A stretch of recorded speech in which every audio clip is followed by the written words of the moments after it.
Yo, welcome to the Roil, where we stir the pot. Cannabis kings, fitness fiends, business on lock. Puff that green, lift that weight, talk that real shit. Boys night eternal, no filter, we own it. From haze to games, we break it down raw. Witty and Wally, the week at the door. Roil Talk, hitting no cap, no chill, light up your mind, feel the thrill, deal with it.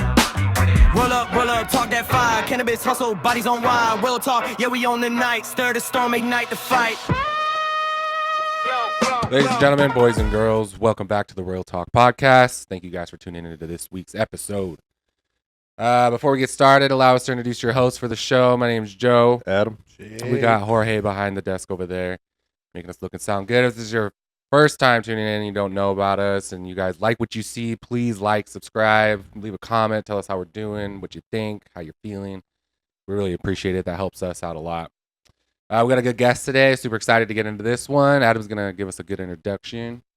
Hey, ladies and gentlemen. All right. I mean, we're going to keep it simple. We got a local high desert guy.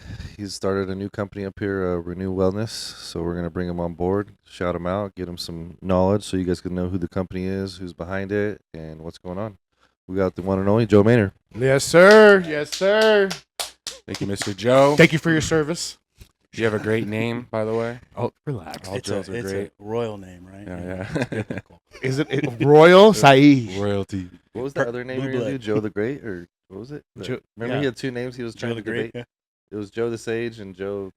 I can't remember the other one. What was it, Joe? Oh, it was like Royal Joe or Roil Talk, Royal Joe. Royal initially comes from him, so the royal part. So are you the one that came up with the podcast? Is that your idea? No. We were trying collaboration. Collaboration for sure. I owned a company called Royal Extracts back in the day. Oh, shoot. Okay. And then we started a YouTube called Roil TV, and now we have Roil Talk. Awesome. So it's just kind of ongoing. You know, it's just definitely a royal thing, right? Yeah. Disruptors. It's ROIL, so it's like to disrupt. Oh, okay. All right. They use it for oil refinery. Like, They fuck the- roiling the ground. I Okay. guess you disrupt the ground or something like that. Is this like fuck the government type thing, or fuck the system? Why or- not? It can apply to it. Yeah, I can apply to Why anything, not? It can apply to so- everything. Yeah. We've had a lot of disruptors on here. Right, You know what I that's right. mean? Movers and shakers. Yeah. Fucking degenerates also. They seem to get the most. People like to see that shit. Yeah. Yeah, they're like Yeah. chaos. People like car crashes. Those, yeah, exactly. You know? Remember the wireless police chases that on Channel 11? Remember? Yep. It'd be like tonight, and it'd be like the cars. Like You know what police haunted cams. me was When Animals Attack. Did you ever watch that back? Yeah. in Oh the yeah, day? dude. How about The Faces of song they had Death? playing? I was so scared of dogs after that. What about Faces of Death? Did you ever watch Faces of Death? He used to go rent them and shit. Oh, dude, What was the Faces one on 1,000 Ways to Die? 1,000 Ways to Die? Hell yeah, dude. Good old. We used to go rent them at the Classics. movie store. I sent my sister, like, Andrew, come on. And she'd go rent them for us. And fuck, dude. No wonder where we all Did need you have to therapy. be 18 to rent a movie at Blockbuster? No, not at all. What if it was rated R? I think so. I don't, honestly, when I would go, I don't know. I don't know. I don't That's a remember good that question. I don't You know. really had to be an adult to rent a movie, right? Yeah, but Going like, around imagine if you're, the so you're ID saying or- if you're a kid trying to get a rated R, is that what you're saying, or just Yeah. If you're a kid trying to rent a rated R movie, I don't No, think they no, tripped no. like that back then. Yeah, but I the really cool- don't. Yeah. the cool thing was you can go in and put whatever on your parents' account. You just give them the phone number. I Oh, agree. yeah. There it You is. can pull out, like, See you tomorrow. Yeah. And then don't Adult section. Yeah. don't get no late charges. Yeah, see you in 2 days, baby. I'll be back. like an we adult said section? before. Do you remember like Some trying of to? them had them, the adult section. I never. There was no adult section at my Blockbuster. Video Super Shot. I remember. I remember my dad had a spot called Bersconi's. I think that was it. And they had the black doors, bro. The black the doors. I'd be like, curtain Dad, rack. what's back there? He's My- like, you're not ready for it. So my dad was You big kinda like peek in through the Yeah. getting magazines, like car magazines. Yeah. So we'd go to the car magazine stores, bookstores. Something. They'd always have that little tassel Yeah. walkway where you could walk through and go. Tassel walkway. And I always like. I always would It's imagine like, like. ta-ta! Yeah. Pervert! Yeah. What's like? It would be like the doorway, but it would be covered with tassels. You could see in there. You don't know what's in there, but I'd be like, how do Kinda I like get it. the fuck in there? I remember the Yeah. first time I bought one from, what was it, Video Liquidators? That's. And I wanted my 8th Street Latinas. I was fucking, Your I was, HD Latinas? it was Oh, called hell 8th yeah. Street Latinas. Oh, we 8th know Street. about it. Yeah. Old That was website the back best in the one. day.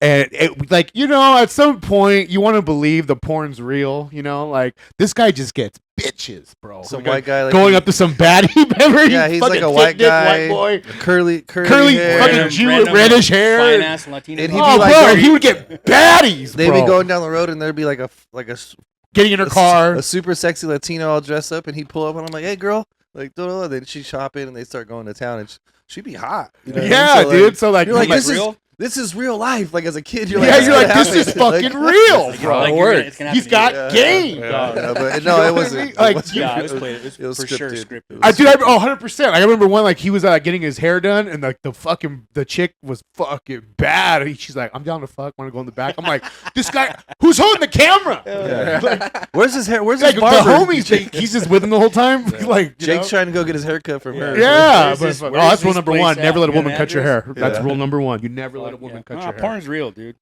Oh, dude, Porn's real. But fast forward to like, you know, I'm 18 now. I'm like, this is it. We made it. Yeah. Like, I'm going back those fucking doors. And I went back there. I've been to Liquidators, and I'm.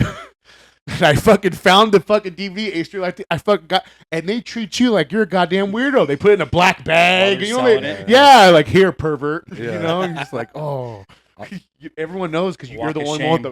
to your Yeah, car. everyone knows you have the brown bag. Yeah. So you're like, oh, Thank God for it. That's I where you- always now, think people huh? are looking at me when I go to my car. Like somebody's gonna see me. You know, Yeah, but from that's like town. back in the day. I don't know if you guys remember, like back in the day, buying condoms. never. Like, oh yeah, I was like, go get. When I was a young kid, I'd Yeah, ride what my if- bike, I never go lived get in some one. condoms, Yeah. and What I'll is be that? like so like awkward to put in my pocket. All right, I got to go home. Nobody know, right? Nobody knows I got some condoms. Did you remember on Rocky when when you're he was actually like, being protected. Yeah, you know what I mean? yeah, you're trying to I'm- be, but you feel the I'm wrong. rocking too Like dirty. he's like, Rocky, Look you at want to you, like, invest you your money in shameful. condominiums? Yeah. Like, I never Dirty use boy. them. I'll be riding by home Oh, with my yeah, bike, yeah. and it'll be in my pocket. Like, all right, I'm good, but nobody knows. Like, Yeah, I remember Oh, them man. being a kid and buying. I was gonna buy my girl a pair of underwear, like a G-string from Hot Topic.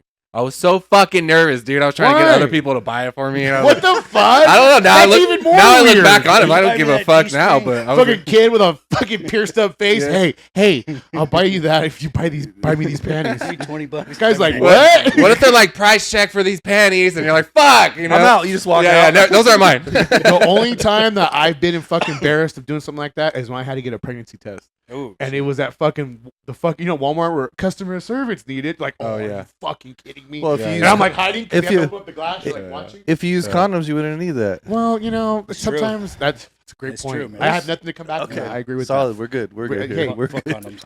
that. Fortunately, I've no accidents that I know of.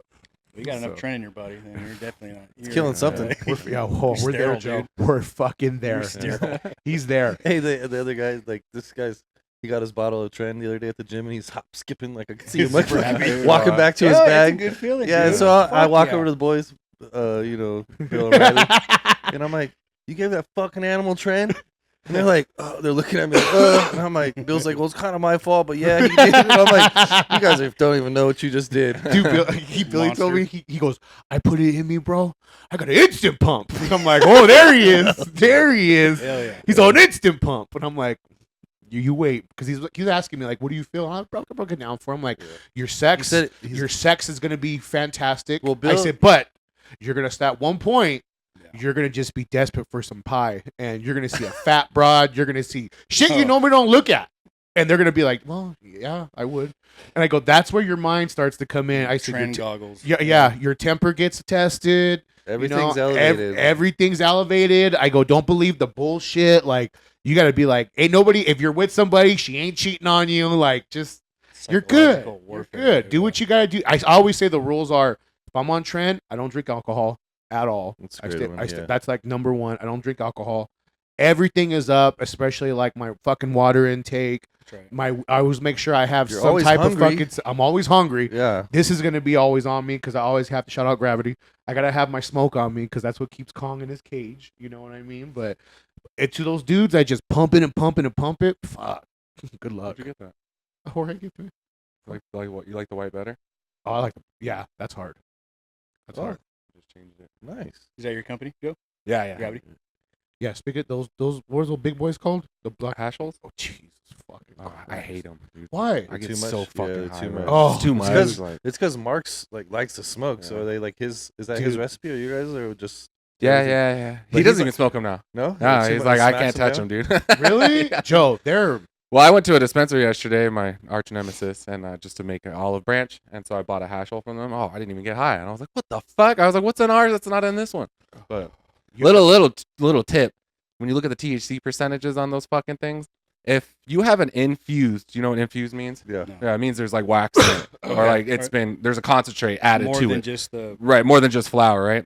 But the percentage is still low. It's like 28, 27. So it's like the flour percentage, but they're not counting for the Right. wax. Or they're using such shit flour, and to mask it, they have to add a concentrate to make it a little bit more Is oomph. that what you're feeling like? And that's why, like, when I smoked it, I was like, this doesn't taste like flour. It doesn't That taste. shit- It doesn't okay, taste let me good. tell you you get something. high off it? No, you weren't What's getting, that? You didn't get a head change or nothing. Oh, yeah, a little one, but not Not like like those not ones. like How you much shit does on a that hash cost? hole. Like How much does that cost? That little pin.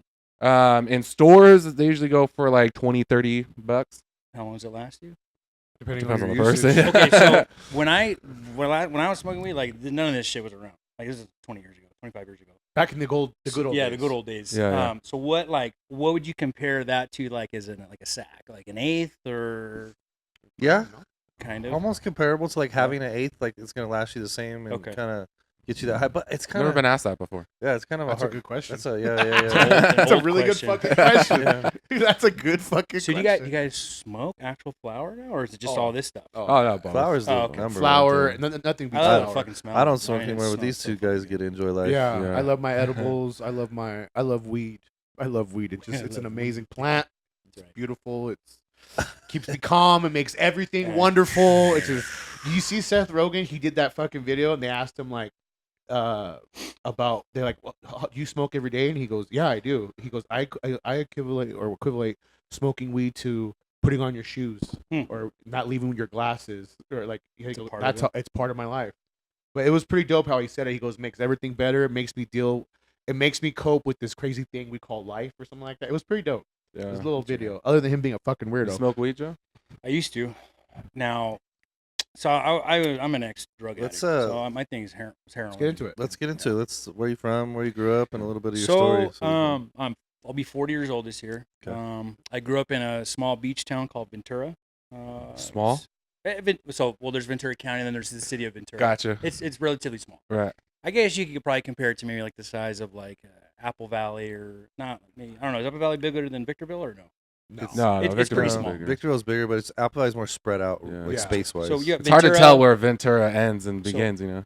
So yeah, Ventura, like Oxnard, Right. right? More of like a migrant field worker town. It used to be. It's exploded now. And then you got Ventura, and there's pretty much nothing after Ventura. You got Ojai kind of heading to the mountains, but along the coast, La Conchita, and then you got like Santa Santa Barbara, Barbara, about 30 yeah. minutes from it. So born and raised there. Street kid, Yeah, buddy. bikes, skateboards. Outside a lot. Wasn't really inside. Video games and computers were there, but they were kind of like neighbors did that kind of shit. We were outside all the time, bro. Agree. And both parents worked. My mom actually owned a franchise of Burger Kings in Ventura, so I grew up. shit. I grew up eating fucking Burger King. Fuck Fuck, yeah, I you're love lucky, Whoppers, dude. dude. I was a fat Mom, kid. what's for I was a fat dinner? kid. that was Whoppers. that was when Burger King was legit though. Back Yeah, in the dude. day. they're The garbage flame now, bro. flame broiled real burger. Yeah, like, yeah. That was their Yeah, thing. dude. I remember that the broiler. You put the patty on the broiler, it'd go through it. Actually, Yeah. you'd actually see fucking flames. Yeah, yeah. Carl's Um, Jr. is the same way. And then I worked there for a couple years. I started working at 14. I got into drugs at 12 years old. I started smoking weed with a neighbor. He was about 5 years older than me. And so when I started participating in drug use, it was definitely an escape. Not at first. I was just curious, right? And I liked getting high. And then it became an escape, from being picked on because I was overweight to, some things that happened earlier in my childhood. It was definitely an escape for me. And so that turned into about a 15-year drug addiction. I'm not going to say the weed got me addicted because I was able to smoke weed and not have an issue. It was when I started using other drugs. Yeah. Drinking alcohol, and then I got into pills. My dad had a few surgeries. He never took the pills. My mom would bring the take-homes and he'd start them up in their cabinets in the bedroom. And so as a kid, man, I always go through their shit, look around. I was curious. I remember finding the pills and showing them to We my all neighbor, did, and he was like, yeah. "Oh yeah, those are Vicodin, man. Those will fuck you up." And I'm like, "Okay, let's take some." And so over the course of like 2 months, dude, we literally took a whole shoebox full of pills. And that's what definitely started my addiction. Yeah, dude. I mean, there's a lot. So you like a downer high? Would you say? So during that period of my addiction, yes. Because the pills in that Definitely era, is a it's downer, but dude, yeah. it wasn't like you'll see guys on the street that are like nodding out, falling over, right? Yeah. I was up. I was up, I was active, I was sociable. You know, I was out there, I wasn't like nodding out in my truck or you know, burning cigarette holes in my pants. When I got introduced into heroin, it was like that for about 2 months, right? But then your body becomes it what's the word? It becomes Tolerance? yeah, exactly. You build a tolerance for it. So anyway, so pills turn into deeper pills, Oxycontin. That was when Oxycontin was really popular. And so like 16, 17 years old, definitely was on the fence of being homeless, being kicked out of my parents' house, not knowing what the fuck I'm going to do. And I was able to, they shipped me up to Fresno. I spent 1 year in Fresno living with my aunt. So at that time, man, I was in 4 different high schools in Ventura. I couldn't hold down, you know, a relationship. Wasn't working anymore. You know, my addiction was pretty bad at a young age. You're in high school still at this point? Yeah, still in high school. Man. I'm kind of all over the place. So yeah, from 12, 13 up until it was like my senior year, there was a lot of pill drug addiction. And then, like I said, I went up to Fresno. I lived in Fresno for a year. Was able to graduate like by the grace of God. I did Cesar Chavez in high school. I had a 7-period or an 8-period day. I did a 0-period. Like that was the goal. I was able to kind of like chill on the drugs during that time. Got a decent girlfriend, and she was able to help me. She was smart, you know. She didn't use drugs. Strategy. I was like the new SoCal kid in Fresno, if you can, you know, spiky hair, skin shirts, you know, dirt bikes, and they were like, "Who the fuck is this kid?" Like they were. Yeah, they're like, okay, and so it was, you know, they attracted some women, and got a good girlfriend who helped me through that period, and I was able to graduate. Right after I graduated, bro, burned that relationship, got right back into drugs, and then from that period until I was 28 years Were you old, still in Fresno or you came back down? I was in Fresno for another 3 months, and my aunt told me, "Get the fuck out of my house." I started stealing, doing dumb shit, not showing up. I was supposed to get a job. Addict shit, exactly. Yeah. And yeah, you know, I tried not to do that, but as an addict, you know, Not even there. yeah, it was not even there, man. you didn't think twice, bro. If I No. saw money, it was gone. Yeah. If I saw something, it was gone, dude. Uh-huh. I mean, that was my, you know, some people don't do that. That's just Can I ask? Absolutely. Have you since, like, is that relationship rekindled or is it there or something? yes, there? it took a lot of years. Yeah. After you know, went in and out of treatment centers after I came back. Jail, homelessness, picked up some drug charges, some petty theft charges. So I was in Ventura for another couple years, just running around being an idiot. And then I got picked up again. I chose drug diversion. How old And were you at this I think point? I was 20 years old, 21, 20. Drug diversion. And so they sent me to a treatment facility in North Hollywood called Cry Help. It was a long-term drug facility, and that's what I needed. And I went through the drug program, did really well. I was always really good in that type of environment, very structured environment. Yeah. You tell me what the fuck to do, tell me where to be, I'm great. You know, it was always when I was left to my own strength. That's when you fuck up. Yeah, devil's you're like, hands you know, you got to do working. this. It's on you now, right? Yeah. And even then, bro, in those treatment facilities, bro, I still had that mentality, bro. I was still stealing. I was still coming up because I had no love. I had no family support financially anymore. And so I'm like, all right, how do I afford to buy my clothes? How do I afford to go on passes, right? So I was still doing the addict behavior, right? And that was another reason why every time I left treatment, I would go back to using because I didn't work on myself, right? Mhm. So the drugs were gone, but the behavior was still there. I had a huge behavioral issue, bro. And yeah, so I'd be clean for 9 months, okay, but I was still like had the addict mind of like stealing, coming up, running around doing dumb shit, right? And so I left this treatment facility and I ended up in you're supposed to find a job, right? So like 11 months in, I look for jobs in the paper, right? You can take a day pass, and I end up in Torrance.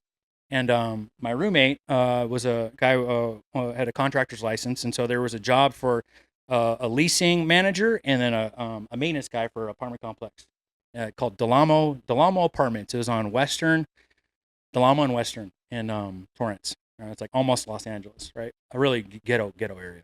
And so we took the job, and this lady who ran it, her name was Helen Ross, and she was an Asian lady. And I remember her. she took my what's that, like a palm reading, right? And she's like, "Oh, you're gonna be the face of this complex, right?" And I'm like, "Yeah, okay." Like, what the fuck? Oh, Big So Joe. I'm like, all right. I'm like, this is my out, right? All the signs. Everybody's telling me this is a stupid idea, Joe. Like, what do you? This is dumb, right? And I'm like, no, this is it. I need to get the fuck out of here. So we leave, go down there. I don't sign any contract. I don't sign an employment contract. I sign nothing, bro. And she's like, you need to get to work. The second day I was there, she's telling me to go collect rent from all these renters. I'm like, okay, do you have any paperwork? Do you have like rental agreements? She had nothing. She had there's no paperwork in this office. And I'm like, okay. So I start going knocking on the doors, and people are telling me to fuck off. They're gonna fucking shoot me.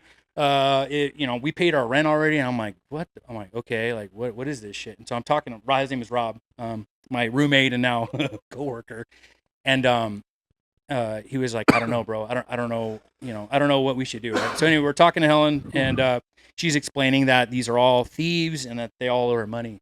And so I started digging, dude, and I started finding out all this information about her, bro. She's like, she was conspiracy to commit murder on her husband. She's a slumlord. I'm just like, what the fuck what did we just do, bro? And so I was like, all right, we're going to run with it. So a week later, I'm getting high. Getting high with the other maintenance guy's brother, who was from Long Beach, still gang member. We started using meth. And so we were able to stay there for 6 months because we ended up getting a contract with her. So there was an actual agreement where they couldn't do anything for 6 months, right? And then they could evict us. So I was there for a while, continued to use drugs, running around with a bunch of gang members, going in and out of neighborhoods, stealing shit.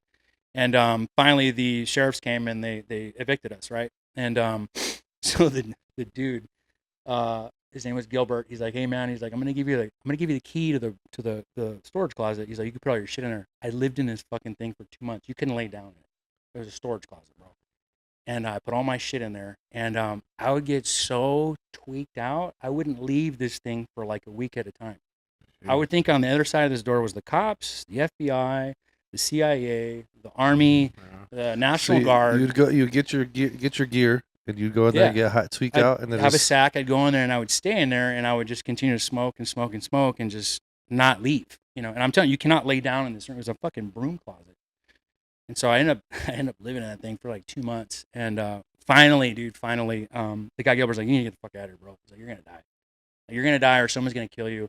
You need to leave. And I'm like, all right. So for the next year and a half, I was on the street of Torrance, living out of abandoned homes, doing drugs, stealing, same shit, running around with really, really bad people, getting arrested, for stupid shit, petty theft, stealing phones from Walmart, stealing clothes from Walmart, just dumb stuff, groceries, to eat, and then I was really just trying to live, right, kind of, and still using drugs and doing all that stuff. So, and it's still kind of blurry, but so I got picked up. The last time that I got arrested, I got picked up for stealing a phone at Walmart, and they gave me 30 days, and at that time it was like 80% LA County, right? It was 80%. I don't know what it is out here. So you only do 80% of your time. So I did like 4 days. So I got released. When I got released, normally when you're down there in the tanks, right? You go from tank to tank to tank. You sign out, get your property, you walk out, and you end up in that big foyer, and then you're outside downtown LA. I had a sergeant escort me to the front. I was like, what the fuck is this? So as soon as I walked out those doors, he walked me to Torrance PD. I was like, okay, and I'm thinking like, what the fuck did I do, bro? Like, okay. So they rearrest me right after I got released. They take me to Torrance. I'm sitting in this cell, dude, just like, all right, thinking in my head of all this shit I did. I'm like, okay, what, like thinking, what did I do? And so they, I go to the court like 3 days after, and they present this case that I went and I did it. I broke into like 26 storage units and was stealing all this shit, going back and forth from this apartment complex to this guy Herb's house, big old fat white dude. And I was going back and forth, and they ended up getting my fingerprints already in the system, and so they pulled prints off of it. They had an investigation, and then when I got arrested this last time, they ran my stuff, and so Torrance PD contacted whatever it was, LA County. When I got released, like there was a felony warrant for my arrest, all right, and so that's how they connected that, right, with my fingerprints. And so I'm sitting there like totally just like, holy shit, like I didn't forget about it. I just didn't think that I got caught for that. Right. I wasn't like ready for that. I'm like, okay. And so I'm like, fuck, all right, I'm going to prison. Like, that's it. Like, I already have a bunch of burglaries on my record. I have a ton of priors. Like, this is like, I'm going. So they tried to give me for 26 residential burglaries because they were saying that I could access the house from the storage unit. Right. So there's this place in Torrance. I don't know the name of the apartment complex, but it was underground parking, storage units. Above were restaurants, and above that were the apartments. So you had to take an elevator up.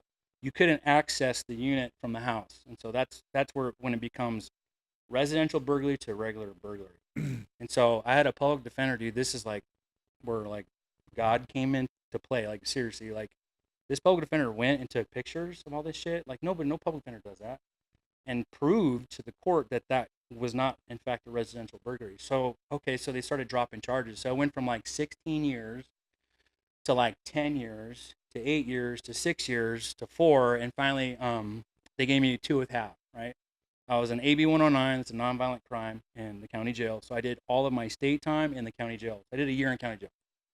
And How old are you at this point? it's 20, Fuck. 26, 27. Fuck. So you were on a run for a while. Oh yeah, dude. And like I said, 2 years. I think it was longer than that. There was a time where my dad, I had no contact with family for almost 4 or 5 years.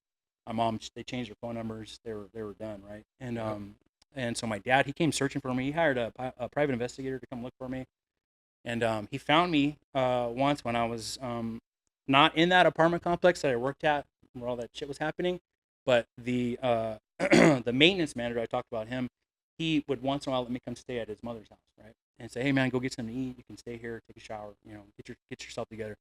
Out of some coincidence, that one time that I went there, my fucking dad was there, and so I'm like, holy shit, I haven't seen my dad in like 4 years, and he was like, hey, it was really really awkward. I didn't want to see him. I didn't want to talk to him. I was super embarrassed, bro. Like I was full of shame and guilt. I'm just like, I look like shit, and I'm just like staring at the ground, like what the fuck? What do? I can't like run. That's my dad. So I'm like, all right. So he takes me out to lunch. Just kind of tell me what's going on with the family, and I'm just thinking like, how can I get out of here, and how can I get money, also. And so he, he just tells me he loves me. He takes me back to the house, gave me some money, and that was it. And I didn't see him for a few years after that. But I'm in jail, and I was in there for a year. And 6 months in, I used heroin with my bunkie. His name was Tiny. He's from SGV. He was 7 feet tall. I called him Tiny. Big ass fucker, dude. He looked out for me too, man. He gave me a chapstick with heroin, which was like $400, right? And I didn't have to pay for shit. And there was no sexual favors involved in this either, okay? Joe, I know that's where your mind was going. That was my past. Joe's getting hard. He's like, oh, yeah. A 7-footer might have left some damage. Yeah, I wouldn't be walking, bro. I didn't take me to medical. Fucking shit pancakes. Yeah, right. And so I got high, and I'm sitting on my bunk like, what the? You're a fucking loser. You're a fucking loser, dude. You're 26, 27. You're in fucking jail. You have a great family that's so supportive. You're a smart dude. What am I doing, bro? Like, what the fuck am I? And there was times too when I was out on the street, bro, where I cried out, bro. I tweaked out of my mind, just like, I've been out of a fucking backpack, bro. I didn't have shit. Literally a backpack. I'm flipping my socks inside out, days on end. I mean, there was times where I'm like, this is gross, but I was like taking my blade and I was shaving like old skin off my feet, doing like just weird shit, dude. Right? Picking my face. Just like tweaker shit. Yeah, exactly. Tweaker shit. Yeah. That's all and, it is. I thought I was, and I was like so when I got arrested, I was 140 pounds. I thought I looked decent, right? I was pretty sucked up. My like walking around rate's about 200. And so I'm sitting there, dude, and I'm just like, man, just contemplating everything. And I told myself that you know what, you're gonna ask for a treatment when you get out of here, and I'm gonna do whatever. I need a long-term place, and I'm done with drugs, and I'm gonna turn my life around, and that's easier said than done for an addict, right? Yeah. But I had 6 months clean, man. So I did have some clarity, right? I had some better decision making going on in my head.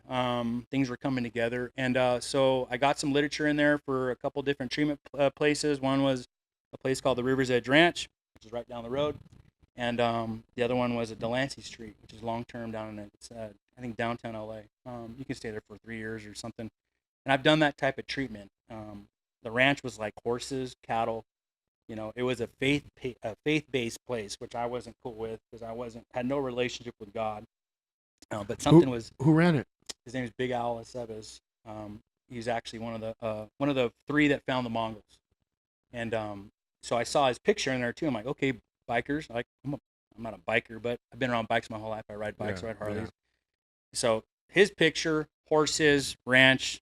This is it. All right. I'm gonna make the decision. So my aunt's the one that's sending me this stuff. She's the only one that's talking to me at that point. And she saw the guy that found it with Al at their church in Fresno, and he had a pamphlet. So she took that pamphlet, and she mailed it to me. And so I'm looking at it. I'm like, all right. So I call her, and we set it up. And my dad gets in contact with Al, and he's like, my dad called this guy every day for months. My son's coming. Is there a bed for him? My son's coming. Is there a bed for him? And he's like, you go, yes, Dad. There's a bed. Just get. That's how he talks. You know, just get here. And so I got released. My dad picked me up in downtown LA. You know, there was a point in my head where I was like about to run.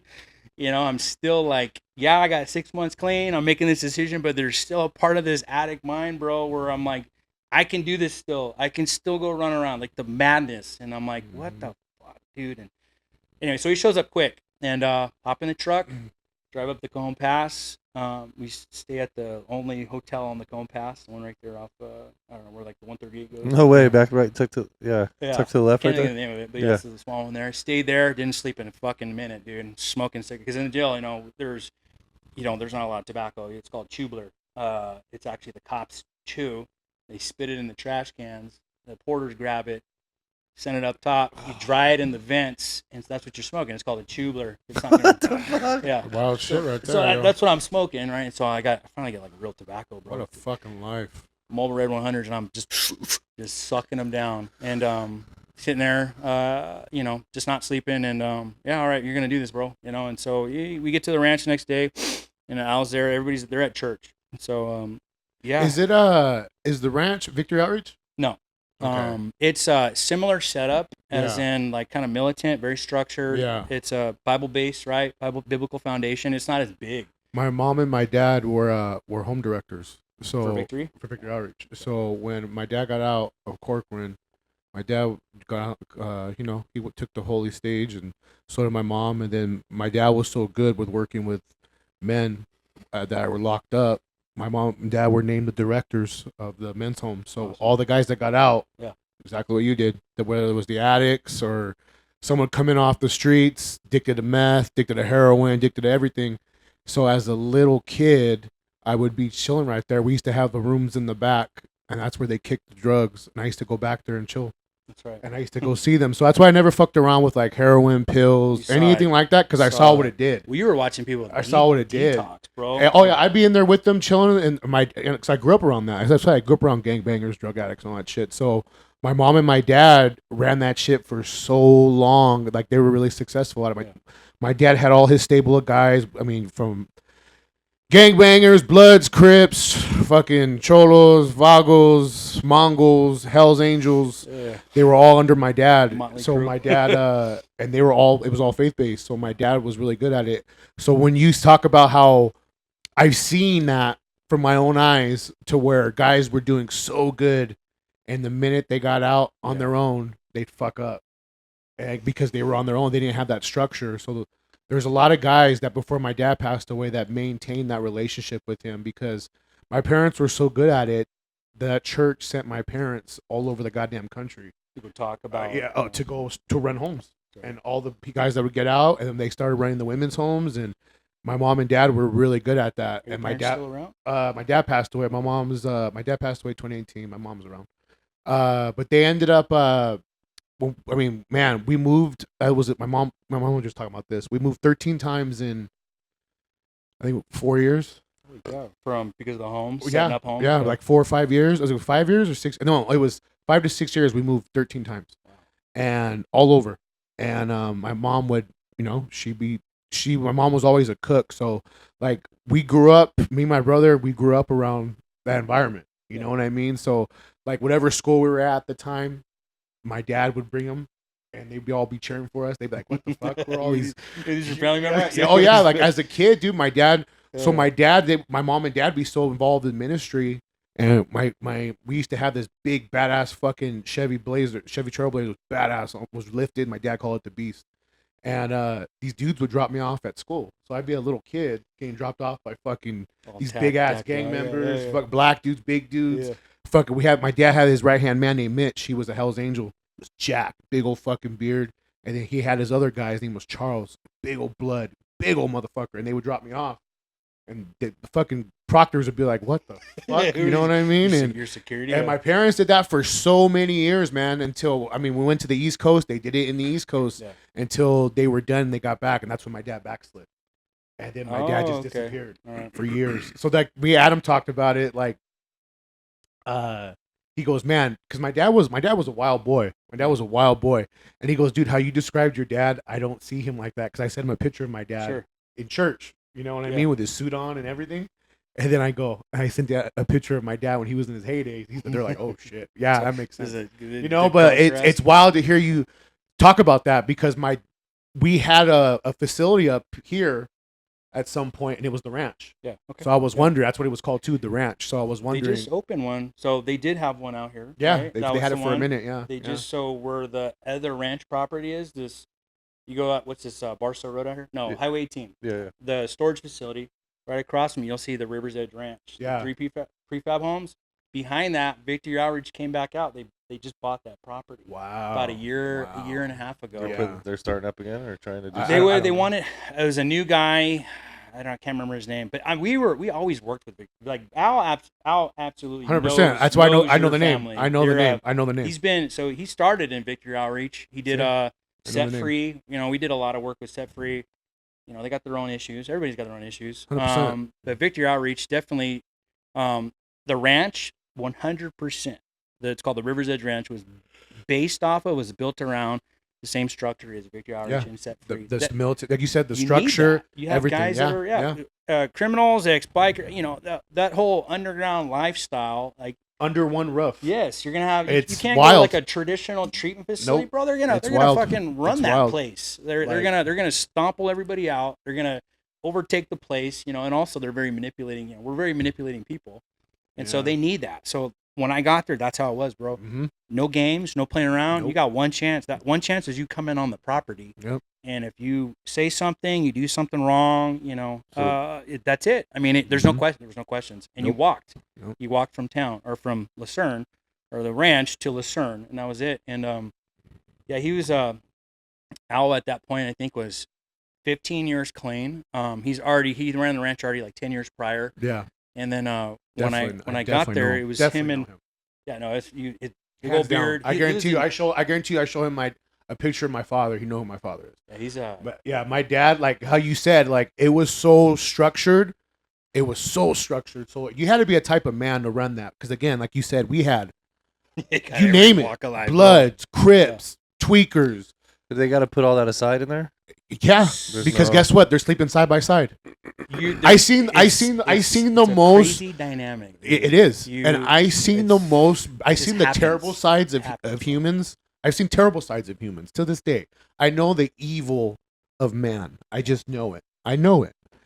But growing up in that, I seen how the goodness of people, how they're able from all walks of life get along. Because till this day, there's guys that stay in our lives that they were under my dad, and they changed their whole fucking life.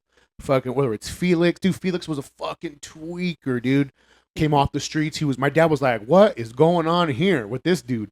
And now, dude, he's so like he was faith-based for sure. Him and his wife Liz. Liz was a great friend of my sister.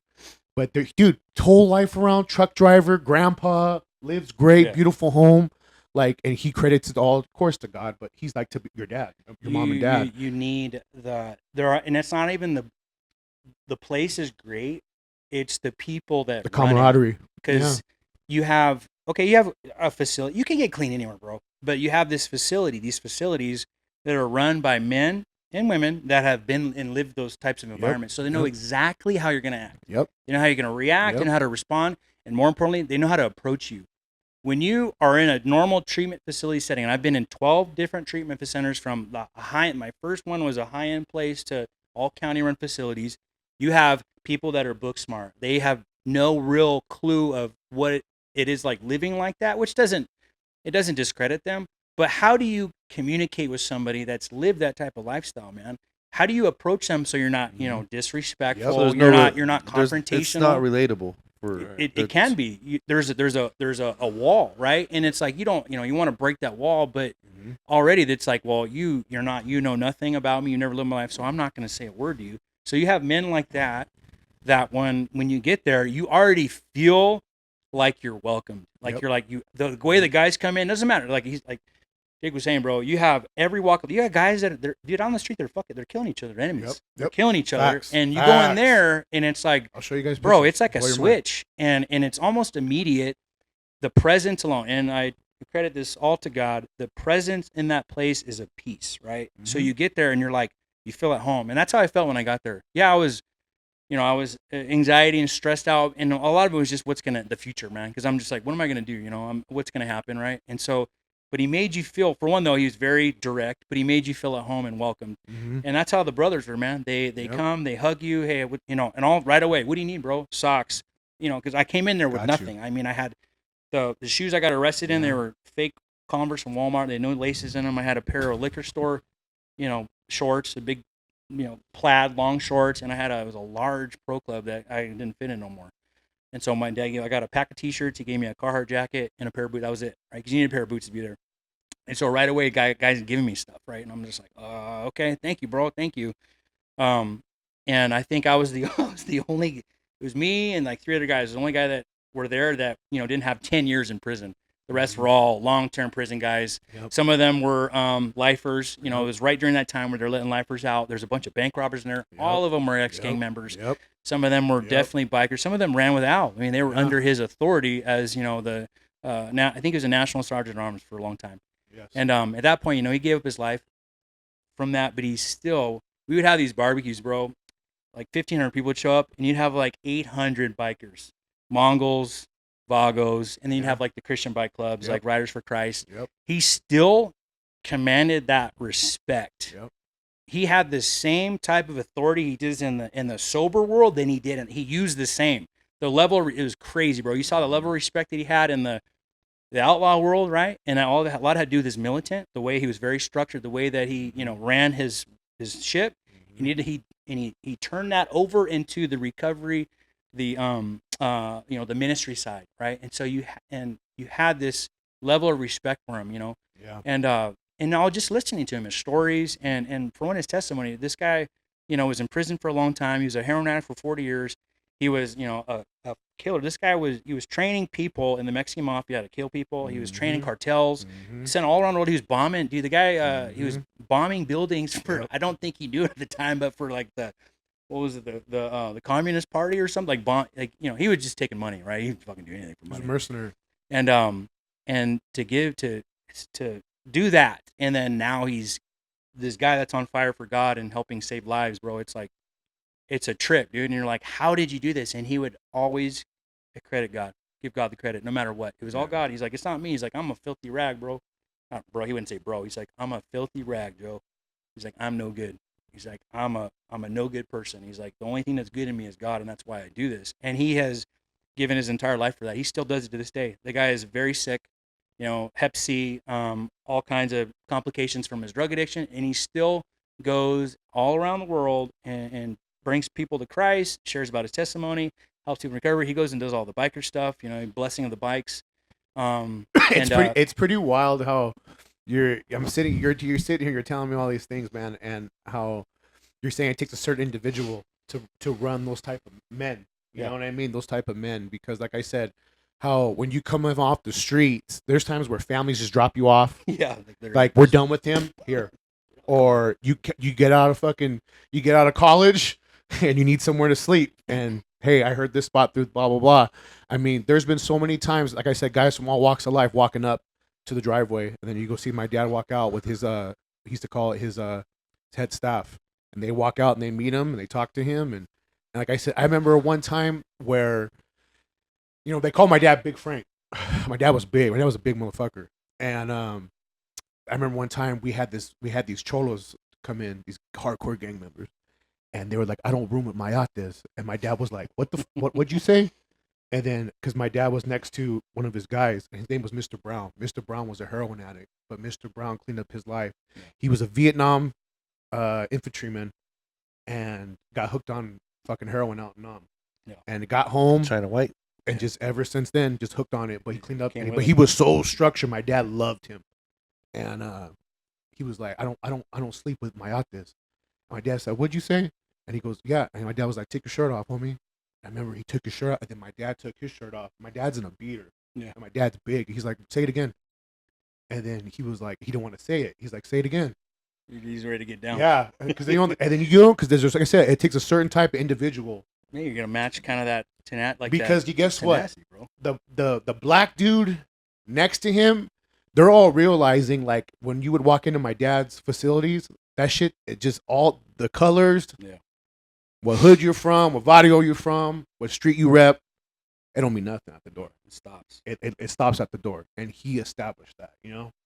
So like, man, you're sitting here talking about it. It's giving me chills because it's making me remind me of those days when my dad ran it. My mom and my dad ran it, and like I said, there's men that come in to this day to check on my mom Yeah. because they look at her as like their mom. Yeah, for You sure. know? It's wild. It's wild. That's awesome. What's the so you get there? What's the point of the program? Is it steps? What do they do to? So, does, Rehabilitation. At that point, it was at that point, what it was built on originally was Bible centered, right? The Bible is going to be healing you. You're going to learn work ethic. That's a big one, was work ethic. Yeah. You know, you got up at 4:00 in the morning. You know, your horses, pigs. structure. Exactly. It's like one thing on Structure. the next, prayer, all these things. Yep. It's building a structure so that when you're ready to leave there, you have something in place. Because the structure prior, you guys did whatever they want. You know, it was whatever life you came from. There was no structure to it.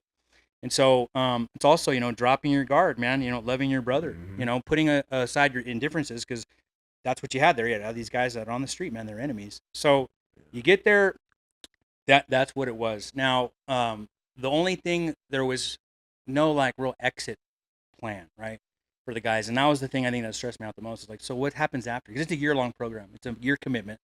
It's like, so what happens after, man? Like, what happens after the year? You know, they kind of were like, well, you know, you leave it up to the church. They'll find you a job, or maybe you stay there as a volunteer. Okay, you know, all right. And so not having that, man, the fallout rate was pretty high there.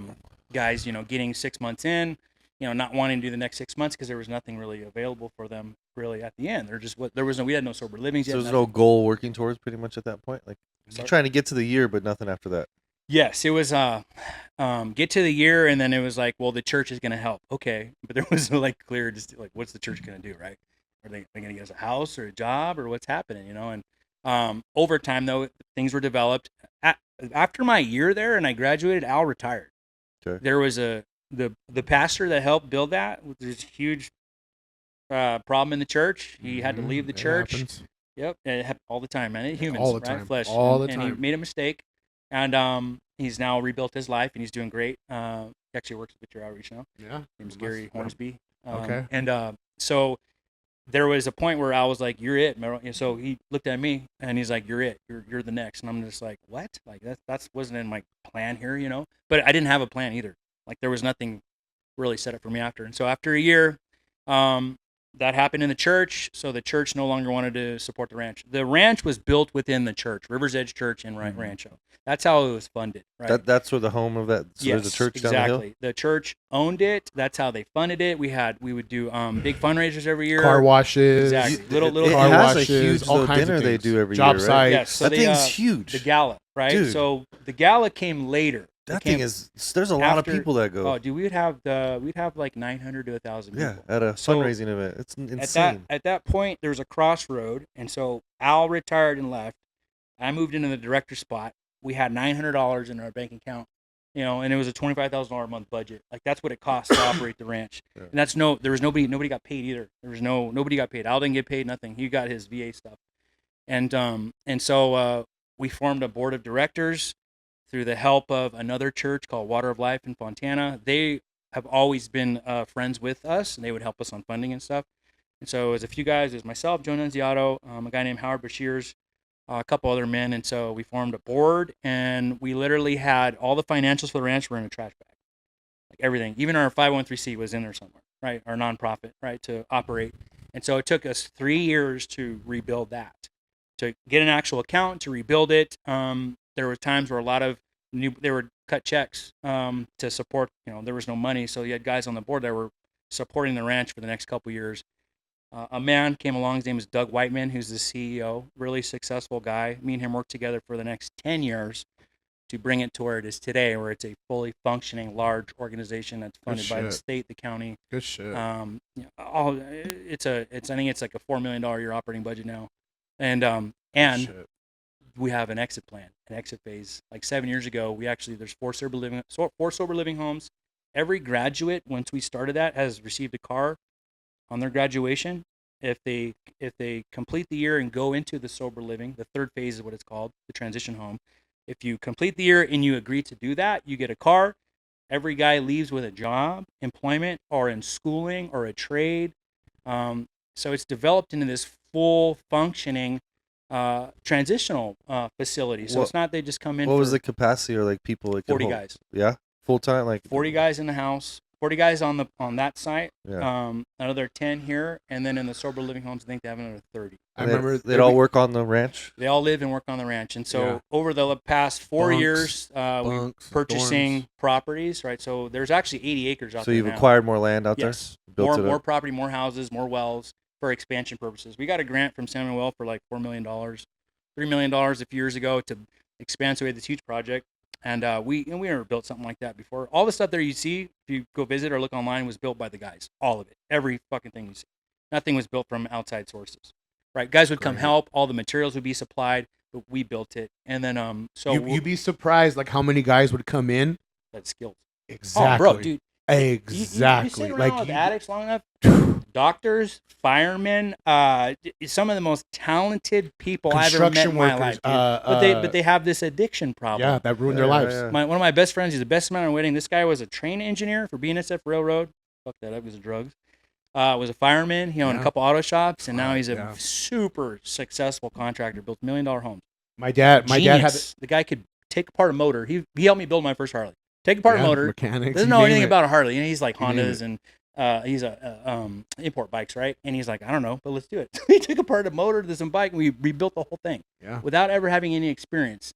That's the kind of people that that are suffer from this. Addiction doesn't give no judgment. No, it doesn't. Facts. Bro, it doesn't matter if you live on the top of the hill or down in the slums. Bro. That's why I always tell people we all have demons. Yeah. Everybody does, and it's just of what sort. You know what I mean? Everybody's got demons. We had this guy come in. I remember he was a hardcore heroin addict, and his name was Albert. And fuck, dude, he was so cool. But he ended up getting clean, kicked it, doing good, and then my parents' houses was always like 60 to 80 men.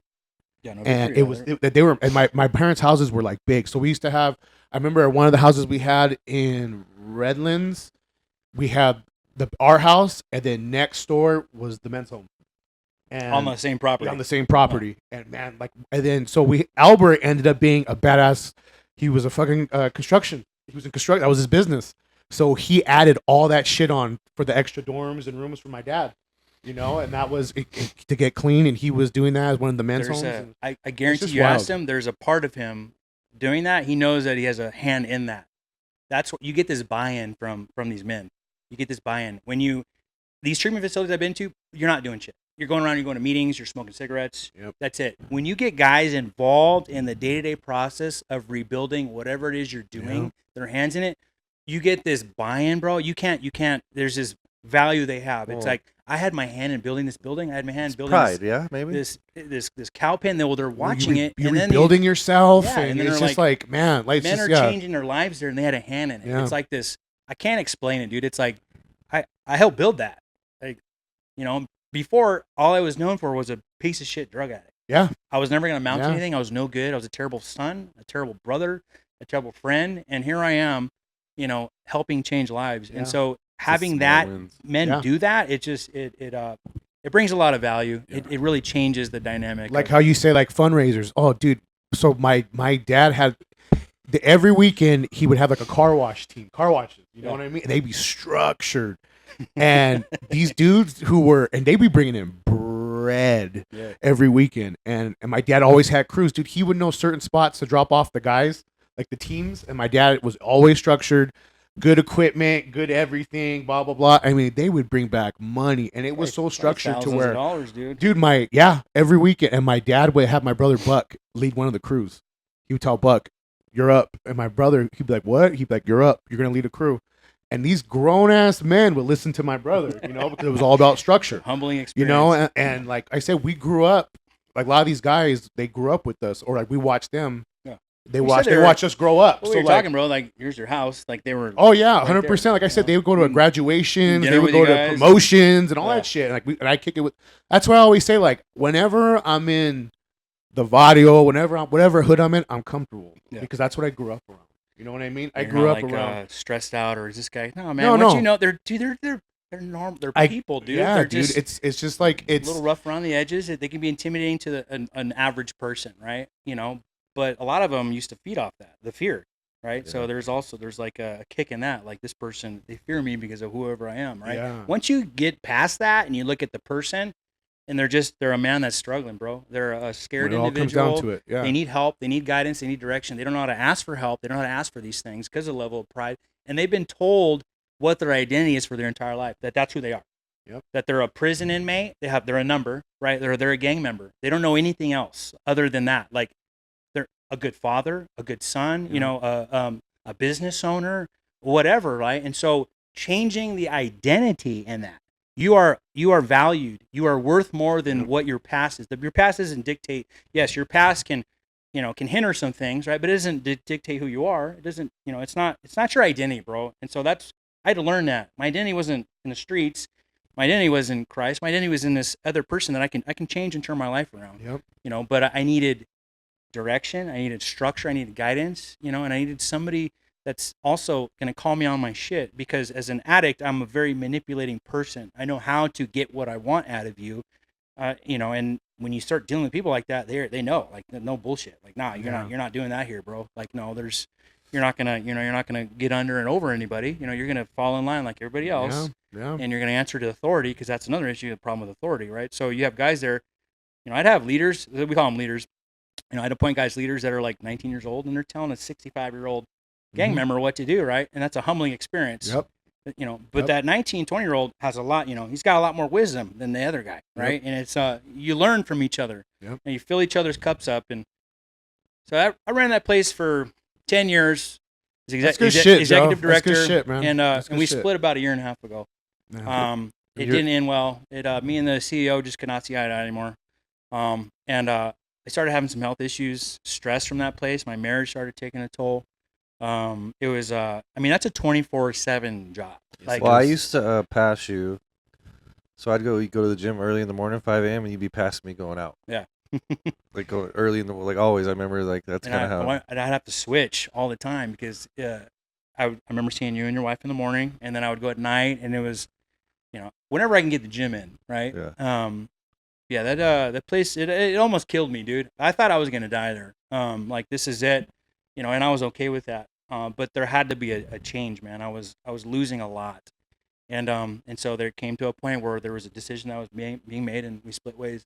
Yeah. And so for the next year, man, I was lost, dude. I'm like, what am I? My phone wasn't ringing anymore. I think that was the thing too, is I was in that kind of position, like your father, you're always needed. Yeah. My phone did not stop ringing, bro. It drove my wife crazy, like nonstop, right?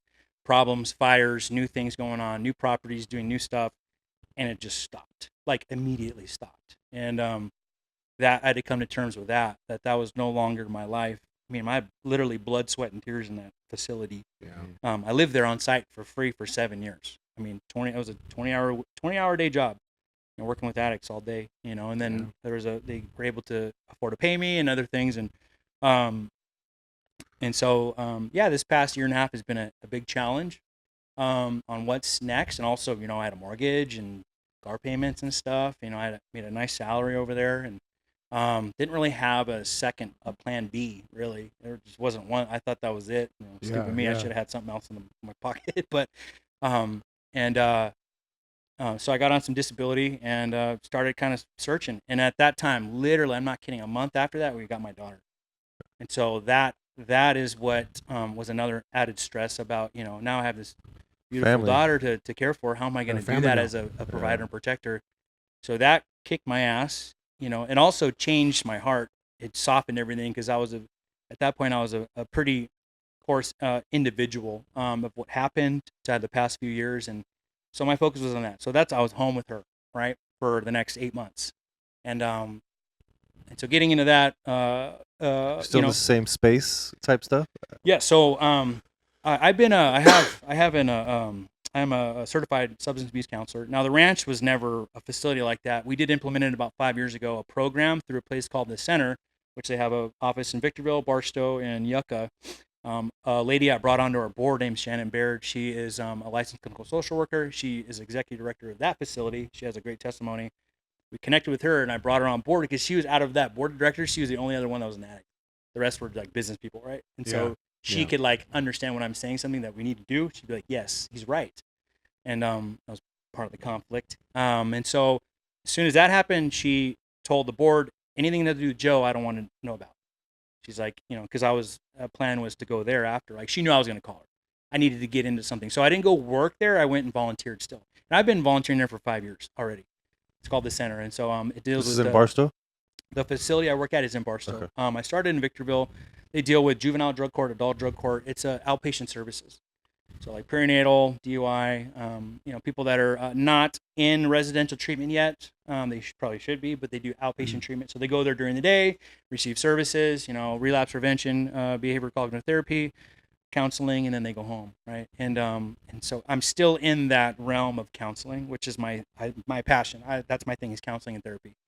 That's my favorite thing to do at the ranch. Out of all the cool stuff we did and accolades I got, the one-on-ones with my guys was by far my favorite thing, because that's when you really get to know these men. That's where the change happens. Yeah. Is in the fellowship, right? Yep. And getting to know somebody and hearing their story and letting them talk and really like Just listening. exactly like why are you, what got you here, man? Yeah. And that's also where a level of respect gets built. Yeah. And I wasn't Big Al, dude. Those are some big fucking shoes to fill. Mm-hmm. Big fucking shoes. And I never filled them because they're not my shoes. Those are his shoes. My shoes are different.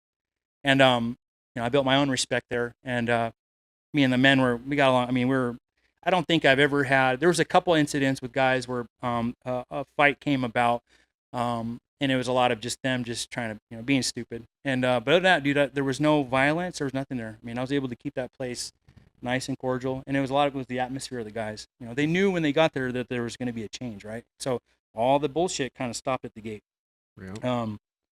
Yeah. So I continued to do counseling, raising my daughter, getting over, the ranch and it no longer being part of my life, and did a lot of counseling, a lot of not soul searching, but just meeting with mentors that I've had over the years and just trying to like pick their brain on maybe what's next and what would they do in my position. And it all pointed to continuing to be in this counseling, right, and into the drug and alcohol realm. And okay, yeah, you're right. That's it. I mean, this is my passion. And so, so I got back into school. I'm in school now.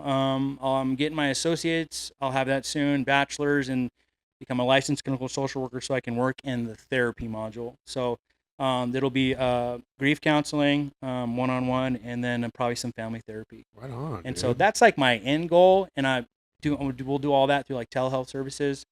And so in school now to do that. So it's like, okay, so what do you do from now until then? Like, how are you going to make a living, Joe? Like, how are you going to provide for your family? And that's where That's what we get into. peptides kind of let's came talk in. about Renu. I've been in the gym for a long time, off and on, and been real serious, but not serious, but always been in the gym and around fitness and also PEDs and things. I've always been interested in stuff like that. Who is it? Right? If you're really into the gym, you are. I mean, it's who doesn't want to be enhanced, right? There's ways to go about it that's unhealthy and healthy, right? But also just to have a better lifestyle, man. There's things you can take that I almost don't even call it enhanced anymore. It's like if you're going to be in the gym, it helps the whole program. absolutely. Agreed. Well, you're So you could call it stronger. enhanced, whatever, but if you're putting in the groundwork, like it's just there to help you. It's a tool. Yeah. Because if you don't There have we go. proper training, proper rest, and proper diet, You ain't none doing of a this goddamn it'll thing. mean nothing. Bro. You Goddamn have thing. these dudes. I'm like, you're on gear. Like what? Like okay, or Well, you take that? I'm like I couldn't tell. There's a lot of people think. No. There's a lot of people It's like an think. insult, but How not really. dare you? But there's like exactly like kind of that. A lot of people think you just stick it in and all of a sudden, yeah. No. Like, boop, boop, boop, boop. There, No. there is a Nope. study that was done, right, where they took two people, one guy that doesn't work out, one guy that does work out. The guy that took testosterone that doesn't work out did gain about 4%. I don't even remember the percentage. And the guy that natty guy, he gained more. Still though, that doesn't. If you are in the gym and you are enhanced, you need to have proper nutrition. Yep. The biggest thing guys are missing is their protein intake. Yep. They think they eat enough, bro. I thought for years, and when I finally started doing macros, Yeah. I was eating like 80 grams of protein a day, bro. I needed like 220. Yep. So I'm not growing. I'm not growing. I'm not doing anything. And that there's a formula to really to grow. The ability to eat Yes. and train. That's vital. I think But it's not as 80% is easy your as a lot of nutrition. people think. No, it's not. Bro, to eat 3,500 to 4,000 calories, depending on what you're eating, the right food is difficult. And then you put in some of these other products, man, it's even harder. So a partner of mine was, I can talk about stuff on here, right? Yeah, whatever. Yeah. You So, can. Come on, we baby. had this idea Talk of to us. manufacturing testosterone, right? Okay, we had a good bra connect. It was fucking everything I was doing is the wrong time though. Right when we got all of our stuff ready to rock and roll, fentanyl crisis has been going on for a long time. The same ATPs that are made in fentanyl come in the same factories that produce enanthate and cypionate, the raw materials that make testosterone, and primobolan and masteron. That's why there's this huge shortage. China factories are shutting everything down because of fentanyl, right? Okay. So right when I spent all this money that I didn't have, from all the product to the equipment, right, it gets shut down. And I'm just like, okay, this wasn't the road to take, right? So we did manufacture, didn't turn out well. And so the next thing, I'm like, I have to do something in this world. I have all this money invested in this. I got to figure this out. So my partner was like, all right, well, what about peptides? And I'm like, what the fuck are peptides? What? I don't know what the fuck he's talking about. Peptides? He started talking about Retatrutide. I'm like, The newest, hottest trend. I'm like, The okay, newest hottest trend. Everyone's on it now. Retatrutide. Okay, and I'm like, all right, bro. Like, I was standoffish about it, and finally I was like, all right, well, hook me up. What do I got to do? So I bought a little box from him. I started with that. Took it myself. Fucking lost 30 pounds in like 3 weeks or 4 weeks, dude. I was on a pretty high dose. Fucking And- A, you were. Yeah, dude, yeah. 8 milligrams. I went from 2 to 4 to 8. Jeez. And I love Retatrutide works great, but it is, if you've ever been on it, bro, it is the eating part, bro. Like Yeah, it it has is some side so, effects. I'm like, I felt like I was on meth or coke trying to eat food. I'm just chewing and chewing and chewing and chewing and chewing. My mouth, like, food is not going down, bro. Yeah. And And so the grease side effects. If you eat the wrong thing, you Absolutely, get bro. sick. There's a lot of Yes. it goes There, on. the side effect I got was the constipation. I wouldn't shit for 4 days. I'd have a fucking rock gut, right? So Yeah. I introduced some fiber, and it kind of helped out. But so peptides, right? I'm That's like, all vital, right. man. Fiber intake. I'm learning that. Fiber intake Yes. is so There's a fucking specific vital. gummy for that. There's somebody made a gummy for people on GLPs because that's what a Retatrutide is. Yeah, it's a 3. right? It's a GLP. It's a GLP-1, Is but it? a triple agonist. So you have like Ozempic, GLP-1, semaglutide, I think is a GLP-1, and then you have tirzepatide, which is a GLP-2, and you have the newest one, Retatrutide, which is a GLP triple agonist. So it's like your glucagon, your GI, and your insulin sensitivity, right? Those are like the 3 main things, and then your has a pretty gnarly metabolic effect, so it burns a lot. That's why sometimes when people get on it, they're real hot. Like you're constantly burning while you're sleeping, while you're working out, while you're doing nothing, Sounds like bro. fucking trend to me, bro. Exactly. It's like Fuck, a dude. safer version. And it, dude, we've had people lose 100 pounds, bro. 100 pounds. Like, we work with about 60 people right now on peptides alone. Okay. And so I started with the box, and I just literally got on my phone, and I hit up everybody I knew. Hey, peptides, peptides, peptides. My mother, all our friend, everybody. And so our first customer was my wife's best friend, and her husband wanted to try Reddit, heard about it. And so I sold him a bottle. And so it just kind of went from there. So 1 bottle, right? Yeah. A couple bottles, right? Mhm. Okay, I got a couple customers, right? Cool. No labels on anything, no testing, right? Nothing. It was sitting in a box in my refrigerator. And You know, powders are technically supposed to be in the freezer. So Really? lyophilized powder Really? is Yeah. how it comes, Yeah. right? It Because only needs to be in the refrigerator when it becomes reconstituted. Yeah, yeah. But So you could take that peptide that's not reconstituted, I mean, they sit in warehouses, right? They don't Yeah. technically need to be refrigerated, but they don't want to be in heat either, right? So, yes, refrigerated is more important. Yeah. You can leave it on your counter. Once it's been mixed with water. Once it's been mixed with water, it needs to be stored in the refrigerator, Right. 40 yeah. degrees. Or Because before that, like you said, it's stored in warehouses, and if that were the case, if it didn't work, then none of it would work. No It one would would burn do it. out. Yeah. Exactly. Everyone would just, it'd be trash. And there was a lot of misconception in the beginning Right. of that because I started thinking like, what? Like, well, this shit's sitting in warehouses. Like, Yeah. what do you mean? Well, it it's has shit to be from China. Exactly. It takes months to get here. You know, and then it it's still ships. works. And so it could be 14 to 21 days Right. going on airplanes and ships and all that, getting fucking kicked around by UPS and but yes, it is better to have it. So once I receive it now, everything's stored I have a bunch of large coolers where things are stored. But before that, it was just a refrigerator. And so I started off with one, right? Retatrutide, the popular one, and then started adding things like tesamorelin, MOTS-C, NAD, some mitochondria peptides to help with like clean energy, rebuilding your cells faster, right? So better recovery, Wolverine Stack, which is a popular one. That's the popular one. TB500, BPC. So those are like muscle tissue rejuvenation, ligament rejuvenation. It's been TB500, man. They did an actual human trial on it where it was rebuilding heart valve cells. Like it's, Wow. the thing is the FDA, the government hates it Of course it does. because for one, they have no control over it because it's an amino acid. Your body naturally produces these peptides. They're in your body already. So all you're really doing is when you're injecting it or your nasal spray or pill form, whatever you want, it's like turning up the volume on it already, right? You're just enhancing what you already naturally produce. Yep. So it's not like testosterone, egnogenous, that word, testosterone, when you're entering more in, right? You're literally just putting enough in and it's turning up the volume. So there's not a lot of human trials on a lot, which is why people are kind of like skeptical about it. Oh, There's a lot of bro science in the gym these There's a ton days. of bro on it. science. I call them peptide goblins, or guys with their backpack. And, Oh, they bro, got kids they're- with no labels, no testing. they and crack and me they sell up you to your on bottle for social 40 media. for $40 They bucks, bro. crack It's like- me up, dude. So that's not me. All my stuff is from. We use Unterpeps, right? So they are compounded here in the United States. We also use Janoschick testing as well as I think it's called Freedom. So all of our batches are tested. And here's the thing too. So when I test a peptide, let's say I'm testing retatrutide, and you have multiple milligrams, 10s, 20s, 30s, 40s, right? So what you'll have is a company will test one bottle, right, per all milligrams, and say that theirs is 99%, bro. To correctly test it, because they're different batches, right? Yeah. 10 is different than 20. You take 2 or 3 bottles per batch, and that's what you're testing. Yeah. And so we do, it took a long time to get there, obviously, because it's $200 a bottle. It's expensive.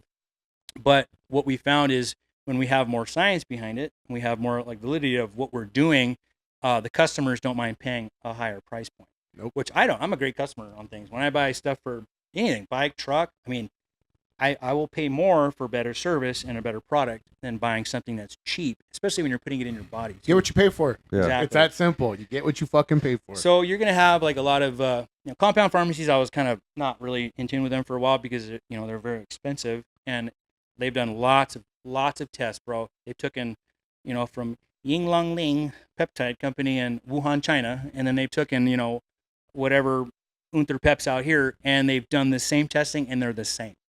All it means, compounded, is the same. The ATPs, which are inside that peptide, they all come from China. All of it comes from China.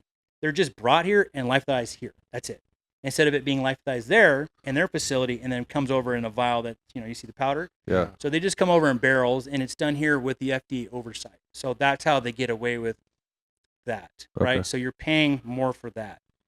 Well, it's obviously costing money, so you're paying for anything It's that a lot happens more here. money. Yeah, It's- yeah. So you'll go to these clinics, dude, because technically, when you're selling this stuff, you can't market it to humans for weight loss. You can FDA approved stuff like tirzepatide, semaglutide. Those are all FDA approved GLPs, but like MOTS-C is not, Wolverine Stack is not. These are not FDA approved products, so you can only sell them as research chemicals for research purposes only to independent researchers. So starting this business is a very clear distinction between what you're doing, right? So you can't actually market these things for muscle rebuilding or muscle growth, right? Yeah. So you have ones like secretagogues. Tesamorelin is a FDA approved peptide, right? Semarelin is ipamorelin. CJC is not. Some of these are not. So I can't market it as a muscle building compound. I can't. You know, you do your own research and you find out that's what they do, right? So FDA is not approved of them, so you can't market it as that. So it's all not for human consumption. It has to be blasted over everything. If you're being in compliance, right? So we weren't in compliance for a long time. We're now in compliance now. Like we're a legitimate Everything's looking good. LLC. Everything's in compliance. We can legally sell to independent researchers. Which Congrats, you got your payment way of paying for it Oh, yeah, that was, legit, card, bank credit account, cards, all yeah. that stuff. well, I mean, you guys are in the weed industry, right? You Yeah. guys are labeled high risk, aren't you? I don't know about that. We're highly regulated. So like, Yeah, but maybe banking was when you- difficult before for them. Oh, Yeah. for banking, yeah. that's what I mean, So they call it so we can only use credit unions. So exactly, high risk, and so to get a payment processor was almost impossible. You had to prove first for some of these that you had, they want like 50,000 in sales minimum, right? So 50,000 a month sales, and then it's 10%, and there's a 10% rollover. So 20% is gone right off the top of each purchase if they're using a credit card, right? So yes, you can build your site out. You can add Zelle, Venmo, those types of payment forms that people like, right? But when you have like, we now accept Visa, MasterCard, it just, I don't know, like it brings an attention to somebody. Oh, okay, you accept credit cards. Like, it just seems more legit. Validity right? almost. Than like, hey, hit the Zelle number or send me your Cash App, right? They become more prominent. That's still a little gray area feeling. Exactly. They're more normalized now. But before it was like, what? Like, no, I want like a legitimate receipt. And so being able to do that, we were going through the hoops, and I'm like, man, I'm gonna pay you 25%. I'm like, I'm not cool with that. Like, fuck that, dude. And also we had to show, we didn't. So, this last month. So, what were we in June? Last month we finally hit a $50,000 in sales mark, and so we were able to in a month's period. In a month's period, Good job, we were buddy. able to. Congrats. Thank you, man. Thank you. It's big. We I think our first month sales was like $6,000. I was like blown away. I'm like, what? Like $6,000. It's in right now, dude. Yeah, It is. it's, If you have a good product, and I've taken a lot of pride in the way we package, the way we test. I've been through 25 different vendors, weeding out bad ones. Also, the risk involved of buying this and getting it sent to my house, right? There could be an issue there. And then also you're when I first started, you're buying from these overseas places, man. And people get burned all the time. Like, you're spending we're spending $10,000 to $15,000 at a time for product, right? Every 2 weeks. And this is, I've had times where it don't show up. That's a risk. It doesn't show up, because you're paying all this through cryptocurrency. Yeah. This isn't a bank transfer. It's not It's a risk. insured. It's through crypto. I'm going through Cash App. I'm buying $10,000 worth of Bitcoin, and I'm sending it to somebody's wallet, right? That's promising me that they're going to send me peptides. And I'm like, shit. So there's a risk in that. There's a ton of risk in the beginning, but it was like, just weeding out, vetting people, and finally landing in a place where we have a legitimate, solid distributor, that also does their own testing. Great. We do our own because you want to have testing. You want to have your label on the report, right? And so that's where we're at now. The goal with all of this is I spoke to a guy a few weeks ago. He was a payment processor. He's one of the largest ones in the country. And I said, hey, bro, what do you like? What timeline do you give on peptides? Like, what timeline? Like, honest, he says 1.5 to 2 years before the government really regulates. And it's either going to be legal in some areas or it's going to be completely black market, right? For like guys like us. Yeah. If you're not a compound pharmacy itself, or you're not, one of these large, probably pharmaceutical companies that are going to be creating these things, bro. Just like any other fucking pharmaceutical company. The FDA hates this. There's a lot of people, and I didn't realize this. My cousin runs a doctor's office, legit, popular doctor's office. TG Disruptor goes there, check it all stuff, check.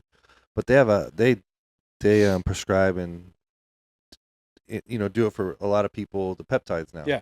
But a lot of people are old school, like stigma, where they don't want to go onto like black market or somebody they want to go to the doctor and get it prescribed and pay for it. Exactly. They feel more comfortable. So behind it, yeah. yeah, so there's still that behind the scene, like not behind the scenes, but a lot of people are that way. And I said, "You guys busy?" She's like, "You wouldn't believe how many people are in there getting like every week." She goes, "And we just dose it. We we So it's already pre-set up for them. They come in, they get a syringe already. yeah, rock they and do roll. it all. Exactly.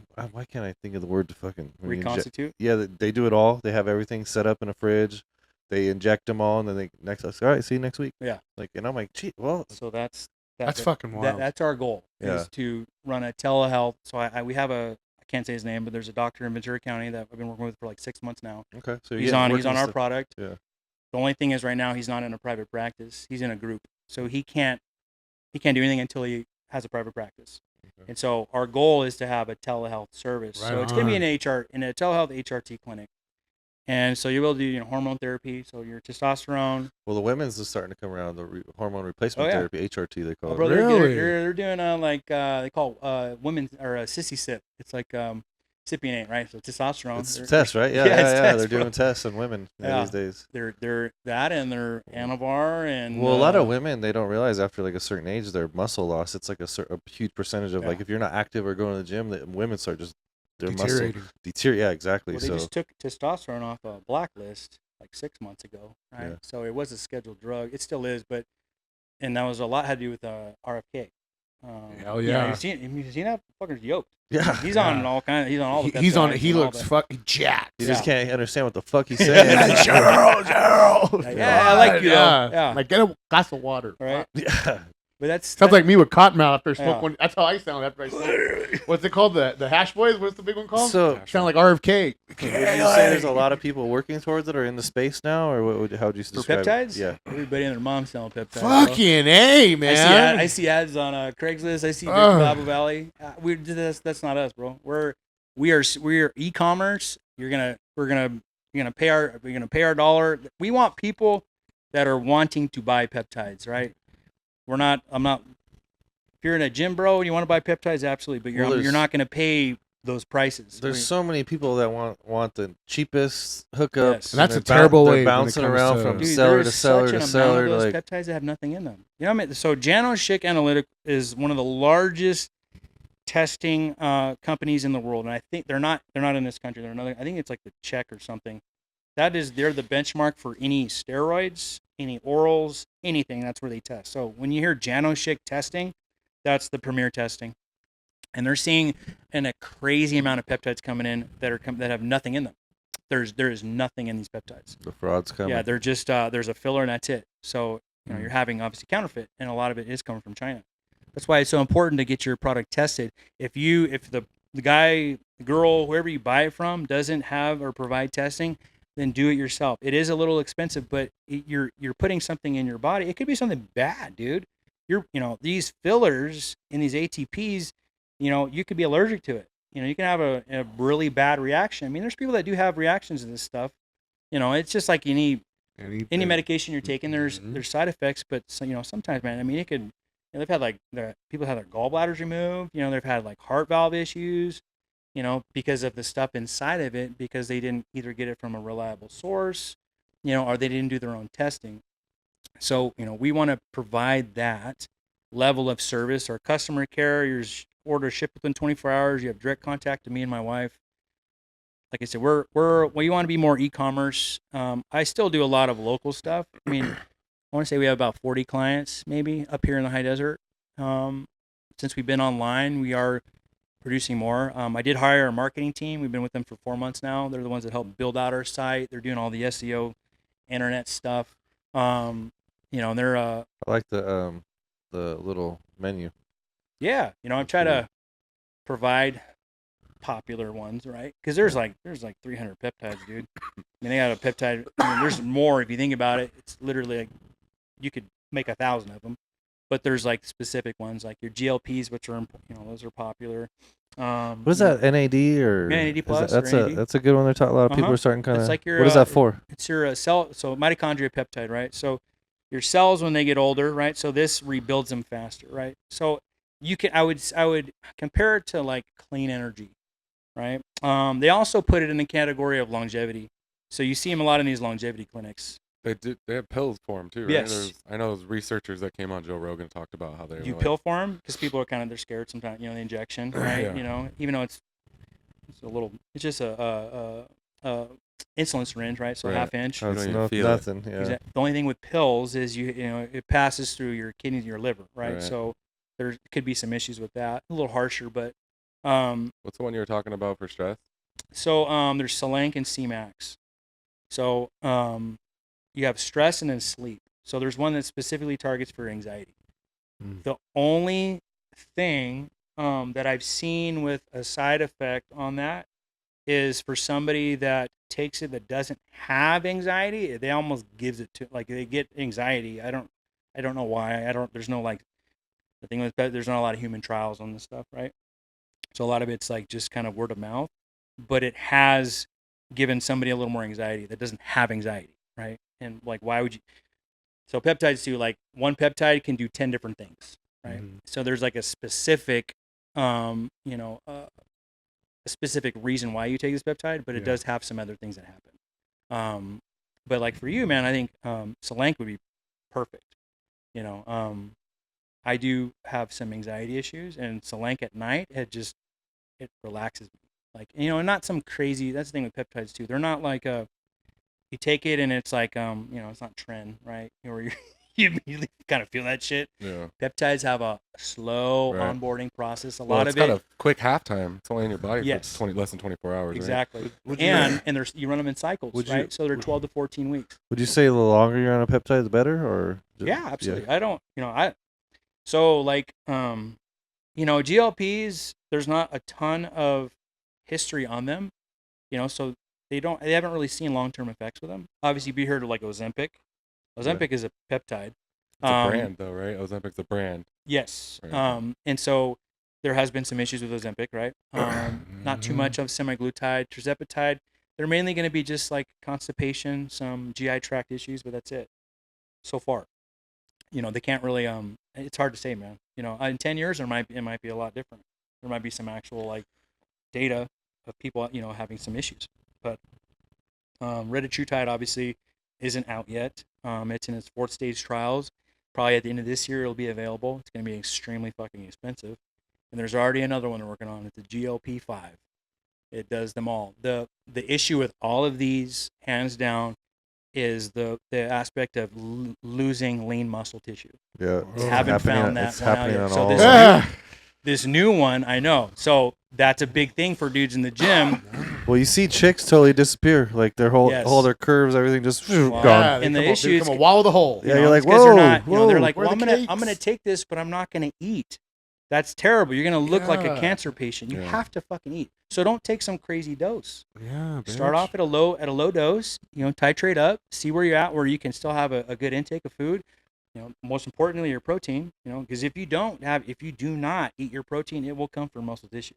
It's not as bad as tirzepatide, semaglutide, but it still will. And so, you have guys getting on it, man. They'll lose a ton of weight. They lose their size. My cousin, he has a heart, a valve in his heart, so Yeah. he's got on Ozempic, and he's a bigger guy. He's done them all. There's Okay. 3 of them, and he has to go in and get monitored. And every week he does the machine where it reads your like his body, body mass yeah, and like your stuff? body mass, your arm, your leg, Okay. and all that. So he's done all of them, and he got on retatrutide, and he said that he's been on it a little while, and all it started doing was just eating his muscle. Like Yeah. when you go in and test every week, it wasn't taking any fat, any nothing. It was just eating the muscle. Was he eating enough protein? He eats pretty decent, I know that, but he's always been a bigger dude. But like now his like arms are skinny, like he's still thicker, but like he's like it's You could tell though he's losing muscle mass. yeah, he lost a lot of muscle mass, and Oh, so a lot of people think like you hear in the gym like, oh, I'm gonna get on the Retta, you don't lose new muscle. I'm like, yeah, you do.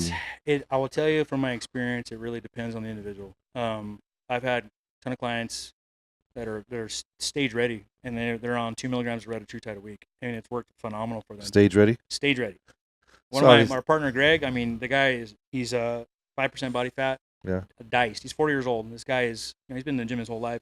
Stage ready. Like the guy can go on a stage, and he could win a competition. So he walks around that way. He's lean. Walks around that he way. likes to be lean, He fit. was always a bigger dude. I mean, he's taking gear his whole life. I Yeah. mean, he was a lot bigger, and now he's like he's 40, so he's like in a health phase now. Yeah. Kind of like I am. I feel better, leaner. I've always walked around about 220, 230. Right now I'm 200 pounds. Like that was odd for me to be in that type of size, but I feel better. Yeah. I feel, more active. I got more like, just lighter on my feet, still have my muscle mass. I can still push weight that I want. That's right. And that helped with Reddit, dude. I didn't think I had that much fat on me, dude. And and when I took one of those scans, I'm like, okay, I'm like 18%. Okay, that's a little higher, right? And man, I started taking Reddit, and I lost that 30 pounds. Didn't think I had 30 pounds to lose, and then I saw striations in my shoulders. I saw body composition. I'm like, holy fuck, dude! Like, I didn't think I've always just been bigger, right, bulkier, and I didn't like it at first, right, because clothes weren't fitting right. I felt really fucking skinny, dude. And I've never been like that. My body has never, like I said, as a kid, Burger King, I was a fat kid, bro. Like I was, I was husky. And, but I began to like it. And I think as I get older, I feel better.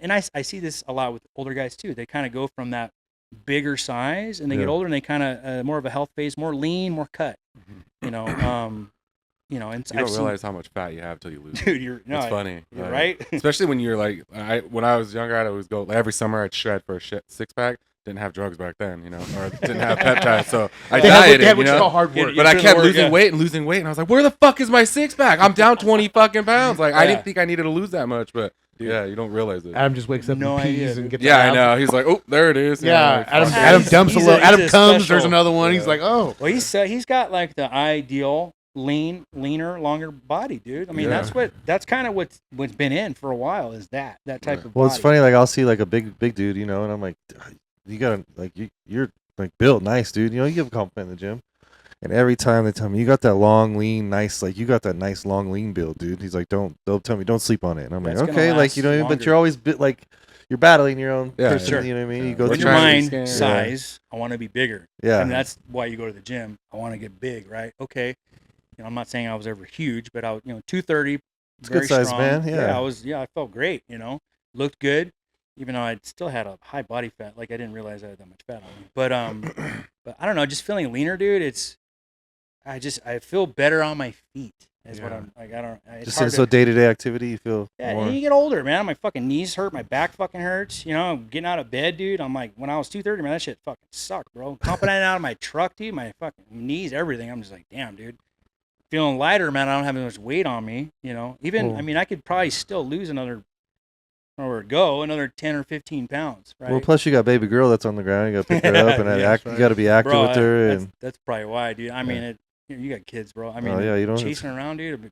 Half the day I'm bent over, picking her up or like getting into whatever we're messing around with.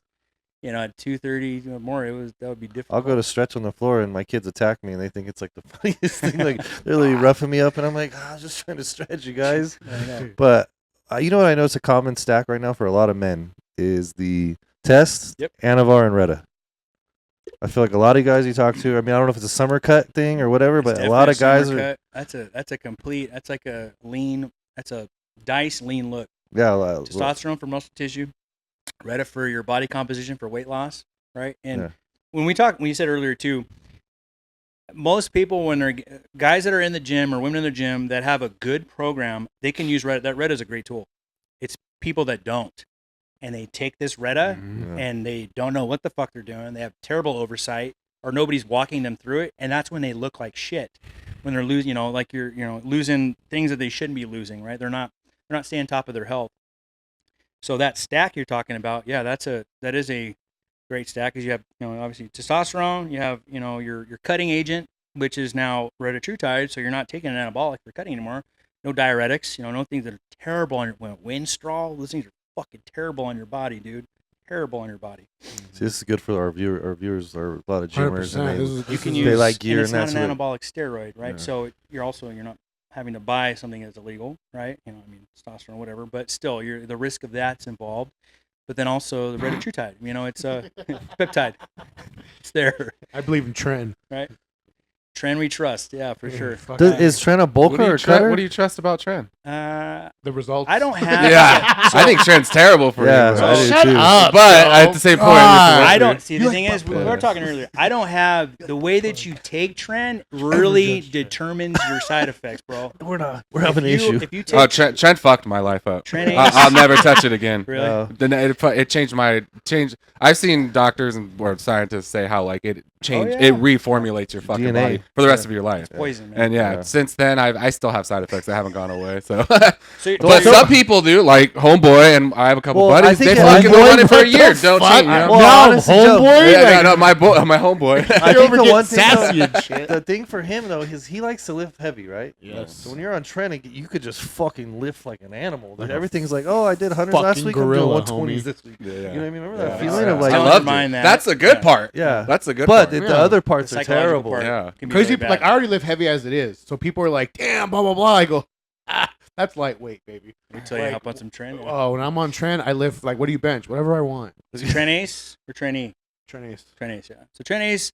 So if you had a bad effect with Trend Ace, then I would not encourage you. But if you ever wanted to try it again, Trend E. It's a slower onset. It's got a longer ester in it. Doesn't kick you in the nuts like it does Trend Ace.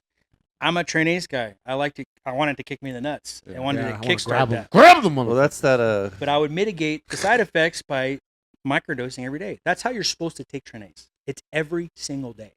It's 10 to 20 milligrams a day. Instead of that. Whew, Yes. Yeah. You Sometimes, take- you know, you're doing- sometimes I'm gonna be real. I like to.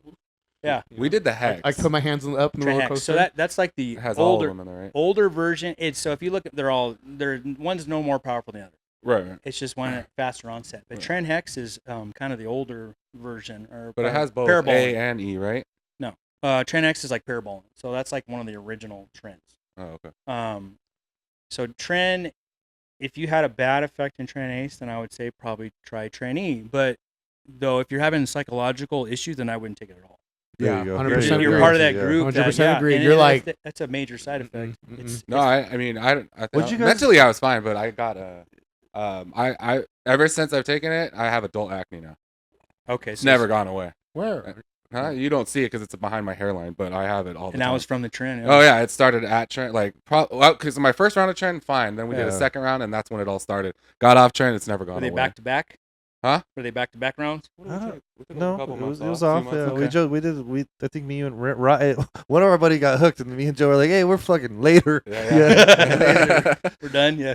For me, I couldn't eat enough Sure. Yeah. to keep up with it. Like I'm a hungry, leaner Oh, guy, yeah, anyways, just dude. hungry But all like, It's like time, a dude. furnace, bro. It's just burning. the lifting is great. You're lifting some Yeah. weight you've Yeah. never touched before. Feel You're great, like, look yeah, great. baby. So the Like, night sweats. yeah. The night sweats for me, I hated because I would soak my sheets and it'd be like Yeah, a yellow stain. My chick woke me up with They're what catching the no fuck? tra- She's they're like, ca- what are I'm you always on?" scared of the Trend cough too. You never know on never that got that fucking one. injection. I dude. liked I didn't because it was very like the very gamble far in time? between, but I liked it, bro. Not with my life. No, I It just- was like this. The one thing I just remember about Trend is when you're on it and you just go to grab that weight, you're like, Fuck Oh, yeah. yeah. let's put some more. You're like, Yeah, I know for Yeah. sure. Like when I'm hitting it, like if I have 315 on, if I can put 315 on my chest on incline and I can hold it for about 5 seconds and then give me a nice slow rep, I'm like, oh, we're there. That's right. Let's slap Total on a 25. control, like, everything's let's slap on a just- 25. Hey, let's slap on a 10 and a 10. And next thing you know, I'm like, let's slap on You're a fucking plate. with- And you know that's what? big boy weight, man. And you know, let me tell you something. When I use Arnold, the Iron God's analogy, when I slam that 45 on, Right. I make Clunk. sure motherfuckers listen. Clink. Because get ready to enjoy the fucking show. That's right. I'll put that shit on fucking incline. I'll have 405 on incline. I'll Oh, go yeah. down. Boom, boom, boom. Oh, it's just a rush. It's That's just a rush I like. You know, That's a lot of fucking weight, dude. Well, That's I'm a- a lot of man. That's He's a big boy. He's You- mass You're moves a mass. big guy, dude. Yeah. I'm a lot of man, baby. Yeah. Joe, so start plugging everything. Start plugging the business. We're gonna wrap up. It's okay. So the business name is Renu Wellness. Our website is renewwellnesspeptides.com. We do have discount codes. There's information on the site that talks about each peptide. I can't give you instructions how to take it. If you call the phone number or you message me, I can absolutely walk you through anything. Also, like a protocol or a stack that you want to do. Oh, we're stopping. Stopping. We were short like 2 minutes. Our thing kind of, we What have time this. is it? Holy 12. shit! All right, Tell us just, when. you're gonna start that whole thing over, Joe or Jake. Tell me when. That thing still. Do you still need payment processing or no? You No. got it. It's Good, always good Because to I have a have. connect with a guy who does high risk stuff. It's always good to have more. Yes. Just let me know if you need Okay. something. All right, Joe. Start wrapping up. We're gonna wrap up right now. Start plugging, my boy. Start plugging the business. Go for it. I appreciate it. So our business is the name is Renu Wellness, and our website is renewwellnesspeptides.com. You go on there, you can have all of our products. Each product page is going to have everything that you want to know about the peptide. I can't give you protocols. You can absolutely call the phone number, the hotline, or DM me. We can work with a stack. Pretty much whatever you want to do, we can get you to meet your goals. So if you have a goal in mind, whether it be body composition, weight loss, muscle growth, brain function, brain cognitive function, anything like that, we can absolutely dial you guys in, man. We do Joe? discount codes as well, so we always hook everybody up. And Joe, the thank you, platforms man. to get a hold of you on our Instagram and the website. So Instagram is Renu Wellness Peps. Did I say a phone number on here or no? Yeah. Up to you. Yeah. Yeah. Up to you, My baby. phone number is 760-475-4283. I answer 24/7. I mean, this is our life. This is our livelihood. This is our business. I want to help you as much as I can, and I'll absolutely walk you through every protocol. I don't mind questions. You can ask me a million. I get questions 24/7, and we're here to help you guys. Right on. Thanks, Joe, Joe. thank you, man. Appreciate it, brother. Thank you guys. I Appreciate it. appreciate it. To our listeners, especially, I'm not going to say some of your fucking names because they've been like bugging me about peptides. I'm Oh, like, here I you don't go. fucking Yeah, know. yeah. Here you Like, go. Here you this go, guys. is There for you go. fucking you. Like, this is what. Like, I'm not gonna say your name. He's blowing me up. He has the worst case of man titties.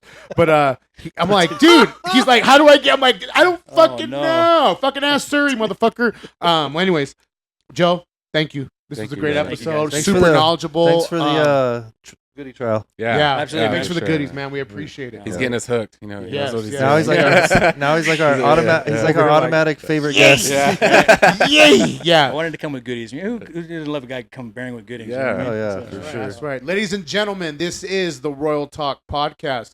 Smoke, lift, and definitely live. Good Laters. night. Later.